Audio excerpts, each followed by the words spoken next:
সিনেমাটা মুক্তির পর তুমি কি ভাবো যে কোনো ফোন বা মানে চলে কোনো কিছু আসছে আসছে না আপনার কাছে?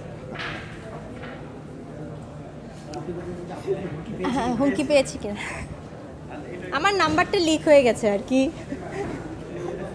না না আমি কি হয়েছে সিনেমা রিলিজের পর কি হয়েছে না হয়েছে, কে কতটুকুন অভিমান করেছে, কে কতটুকুন কি বলেছে, এটা আসলে মাথায় ধরে রাখলে হবে না।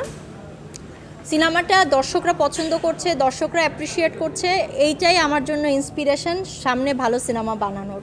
সো আমি ওটা নিয়ে এগিয়ে যেতে চাই। সব কিছুই তো আসলে, হ্যাঁ, আমরা অনেক কষ্ট করে একটা সিনেমা বানিয়েছি বা সিরিজ বানিয়েছি, সেটা দর্শকরা পছন্দ করছে, দেখছে, এবং অডিয়েন্সরা সিনেমা দেখছে, রিভিউ দিচ্ছে, এবং তারা এখন অলরেডি 3 সপ্তাহ চলছে, এখনও সিনেমা দেখতে লোকজন হলে যাচ্ছে এবং দেখছে।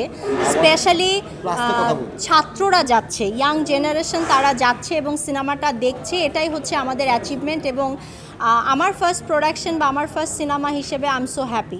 সামনে আরও ভালো কাজ নিয়ে কথা চলছে, ব্রেনস্টর্মিং চলছে, আপনারা খুব শীঘ্রই খুব ভালো ভালো কিছু প্রোডাকশন দেখতে পারবেন ছবিয়াল থেকে।